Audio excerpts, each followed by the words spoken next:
And she always gave Ingvar the courage to make bigger moves, like when he borrowed around 600 kronor so that he could import 500 Parisian fountain pens. And now that he was a natural salesman, he made his biggest profit yet. However, Franziska's influence on Ingvar was not all positive. You see, Franziska came from a German state called Sudetenland, which after World War I, became part of Czechoslovakia. But Franziska was a German who did not feel identified nationally with Czechoslovakia, so the happiest day of her life was actually when Nazi Germany annexed Czechoslovakia in 1938. From Franziska's point of view, the Nazis were reuniting Germans with Germans, so they were like saviors to her.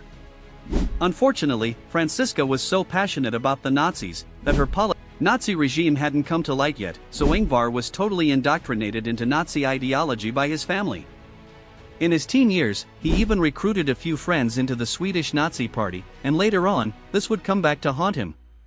It was also in his teen years that Ingvar moved to a boarding school. He often struggled with his classwork, especially because he had dyslexia. But whilst at school, Ingvar was continuing his business by selling watches, pens, belts, and wallets to his schoolmates. This one-man operation was looking like a real business, so Ingvar figured, why not make it a real business? As a graduation gift, Ingvar's father gave him the money for the firm's registration fee, and so in 1943, the trading company IKEA was officially created. Ingvar was just 17 at the time, and the business had no physical shop. It was a simple mail-order company, buying cheap goods and reselling them at a higher price, just like Ingvar had done all through his childhood. In fact, this tiny shed near his home is where he kept packages that were to be picked up for delivery. As for the name, that was pretty simple too. The I and K in IKEA stand for Ingvar Kamprad. The E stands for Elmtred, the name of the family farm, and the S stands for Agunnareid, the nearby village.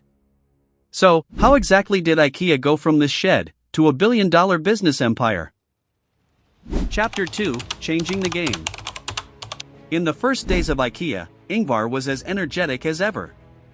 He imported all the products that had sold well from his youth, like pens and watches, and then upgraded the business by adding even more products. IKEA was doing okay, but Ingvar's education still wasn't complete. Right after graduating, he began studying business and commerce, and his parents agreed to take over some of IKEA's workload for the time being. In business school, Ingvar was able to take his natural talent for entrepreneurship and fill in the gaps of the things he didn't know yet. For example, ever since his childhood, Ingvar had wondered why many products were so cheap to make, but so expensive to buy. He knew from experience that the manufacturing cost of a regular pen was less than 1 Swedish cent, but buying it from a grocery store cost 10 cents. It wasn't that one particular grocery store was just charging a massive premium. If that was the case, other stores would just lower their prices and steal their customers. Ingvar figured the problem was that most businesses focused all their efforts on efficient production and manufacturing, but very little effort was focused on distribution. Ingvar realized IKEA's success rested on how efficiently their distribution was set up, finding the most cost-efficient way to get products from factories to customers. After all, IKEA was importing the same products as everyone else, so the only way to get an advantage over the competition was simply to be a more efficient business. This was tough at first. All while running IKEA from a distance with the help of his family, Ingvar studied business, worked as a store clerk, and even did military training, so the business was anything but efficient, and Ingvar worked extremely long hours day and night. But after 5 years of this, Ingvar finally had the freedom to run IKEA full-time, and he wanted to go bigger.